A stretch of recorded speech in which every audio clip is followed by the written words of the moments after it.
The petition no one answered. The Galactic Conclave's great chamber hummed with the quiet indifference of civilizations that had survived long enough to stop caring. Ambassador Wren of the Vorith stood at the center podium, a small, gray-skinned being with hollow black eyes and 4 trembling fingers pressed flat against the speaking surface.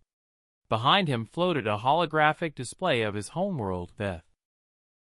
A jungle moon slowly being consumed by the industrial sprawl of the Quranic Empire, which had been strip mining it for 60 years without a single vote of opposition.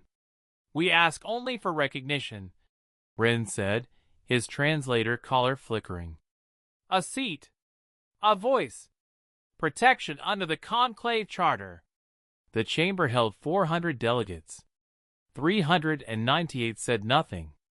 2 were asleep. The session timer expired. The podium retracted.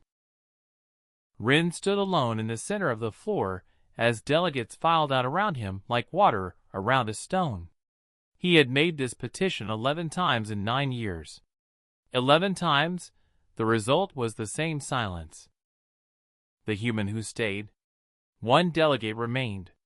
Captain Alara Voss of the Earth Diplomatic Corps was 34, sharp-jawed, and visibly furious. She had been appointed to the conclave only 8 months ago. Earth's membership was barely a decade old, and she still possessed the dangerous quality of someone who had not yet learned to stop being outraged. She crossed the empty chamber floor and stopped in front of Wren. "How many Vorith are left?" she asked. He looked up. No one had ever asked him that before. Not in 11 petitions. "Approximately 9,000, he said, "scattered across 4 refugee stations. Veth will be uninhabitable within 6 years. Alara stared at the dying hologram of his moon. Green and gold, wrapped in smoke. "Give me 2 weeks, she said. The weight of small numbers. She did not sleep much in those 2 weeks. Earth had no military fleet worth mentioning, no ancient alliances, no leverage. What it had was a newly elected Secretary General named Marcus Okafor who trusted her, and a communications archive she spent 70 hours reading, every conclave vote for the past century, every procedural clause, every footnote in the charter. She found what she needed on page 412 of the conclave's founding document, in a clause so old it had never been invoked, the threshold provision. If a species fell below 10,000 members and no member state sponsored their charter application, any junior member, regardless of standing, could force a mandatory conclave review requiring a recorded vote. A recorded vote meant accountability. It meant names attached to silence. She filed the motion at 0300 station time, alone at her desk, with Wren seated across from her drinking something warm and watching her with those unreadable black eyes. "They will vote no," he said quietly. "Probably," she admitted. "But they'll have to say it out loud." The floor. The chamber was full this time. Word had traveled fast. There was something about being forced to act that drew attention. The conclave members arrived curious, some irritated, a few openly hostile. The Quranic delegation sat in the front row with the stillness of people who had already won and knew it. Alara stood at the podium. She did not speak about law.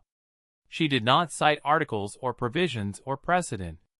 Instead, she pulled up a single image. A Vorith child, no older than 5, sitting in a gray corridor of Refugee Station 7, drawing shapes on the floor with a broken stylus. "This child was born in exile," Alara said. "She has never seen her homeworld. She draws it from memory, her grandmother's memory, passed down in stories, because that's all that's left." She let the silence hold. "We are not asking you to go to war. We are not asking you to spend a single credit. We are asking you to say, out loud, in the record, that this child exists, that her people exist, that their disappearance is something the conclave saw." The vote opened. What was said out loud? The final tally was 301 against, 97 in favor.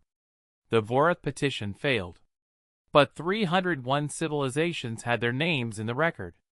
By the next morning, 14 independent news networks across 6 systems had published the list. Within a week, 3 mid-tier conclave members, quietly embarrassed, suddenly aware of their constituents, approached Wren with informal offers of refugee resettlement. It wasn't salvation. It wasn't justice. But Wren found Alara in the corridor afterward, and he placed one gray hand briefly over hers. 11 petitions, he said. You are the first person who made them uncomfortable.